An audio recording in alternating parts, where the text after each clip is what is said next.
Today, we're diving into a really critical moment from the Mahabharata. It's a story about a king, a choice, and a path that leads straight to total destruction. And it all kicks off with one simple question. So what happens? This is really the heart of the story, isn't it? We're talking about a leader who is just torn between his duty and this, misguided love for his son. He's offered a clear path to peace, but instead, he chooses the road to war. So let's unpack how this one fateful decision just unravels everything. All right, so let's set the scene. We're in the court of Hastinapura with King Dhritarashtra. Now, he's just managed to win a kingdom for his sons, but it was through a pretty deceitful game of dice. His nephews, the Pandavas, are now in exile. You'd think he'd be celebrating, right? But nope, victory hasn't brought him any peace. In fact, it's the opposite. He's just filled with sorrow and this deep, gnawing anxiety about what's coming next. He's just consumed by fear. So what does he do?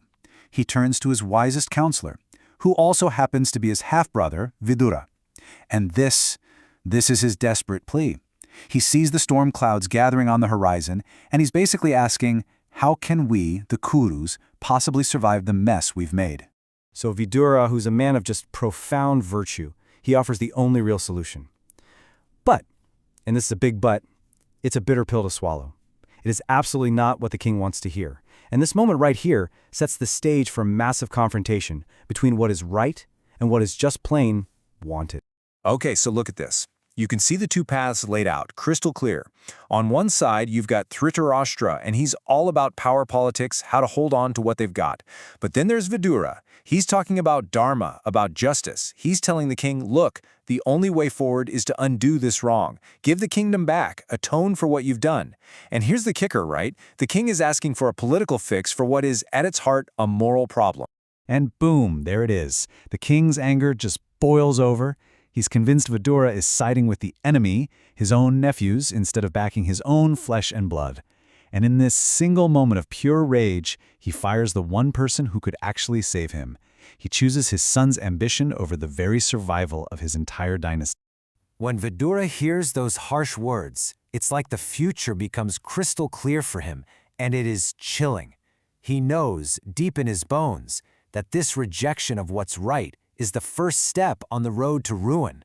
So with a heavy heart, he says it out loud, this prophecy, and gets ready to leave. He just can't stick around to watch the inevitable train wreck. So, with Vidura's voice of reason now completely silenced, guess who takes center stage? Yep, the king's wicked son, Duryodhana. And for him, just having the kingdom isn't nearly enough. Oh no, his poisonous envy and his deep-seated fear demand nothing less than the complete and total annihilation of his cousins, the Pandavas. And of course, Duryodhana's allies are right there to fan the flames. People like the great warrior Karna. They don't see the Pandavas' exile as the end of the story. They see it as a golden opportunity. So Karna comes up with a plan. Hey, let's go for a direct, violent strike while they're weak and out in the forest. And just like that, the whole thing escalates from a political power play to a plot for cold-blooded murder. But wait, just as Duryodhana and his war party are setting out, something happens. A higher power steps in. It's like the universe itself is giving the Kauravas one more chance. Two great sages, Vyasadeva and Maitreya, they know about this wicked plan, and they literally appear to try and pull these guys back from the brink of total disaster. And check this out. This is the true power of righteousness in action. You have Duryodhana with his whole army completely stopped in his tracks. And by what? Not by a bigger army, but by one lone sage, Vyasadeva. Duryodhana doesn't dare defy him. He's forced to turn back, not by weapons, but by the sheer spiritual authority of this man of wisdom. The attack is stopped for now, but the problem? Oh, it's still there. So Vyasadeva goes straight to the top, to King Dhritarashtra, and he does not mince words. He lays out the future plain and simple. He warns him, look, this isn't a matter of if there's a war, but when. He makes it clear that the injustice they've committed will absolutely lead to a war that's going to consume their entire family. He's practically begging the king to get his son under control.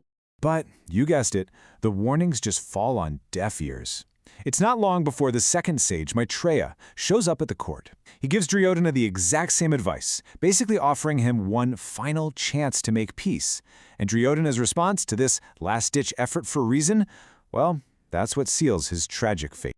So instead of listening, Duryodhana responds with, just shocking arrogance. He literally looks away, starts scratching the ground with his foot like he's bored out of his mind, and then, in a gesture of ultimate contempt, he slaps his own thigh. This incredibly disrespectful act, aimed at a revered sage, yeah, that was the final straw.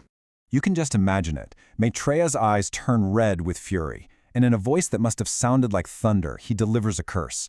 And this isn't some vague, you'll be sorry kind of thing. No, this is a terrifyingly specific prophecy. He declares that the very same thigh that Duryodhana just slapped in disrespect will be smashed to pieces in battle by his mortal enemy, Bhima. And with that single act of pride, the prince's fate is sealed. So, you're probably wondering, what kind of power did Duryodhana just decide to mess with, right?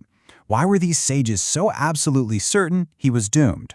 Well, to get the answer, we need to switch scenes. We're going to travel to the Kamyaka forest, where the exiled Pandavas are facing some pretty intense trials of their own.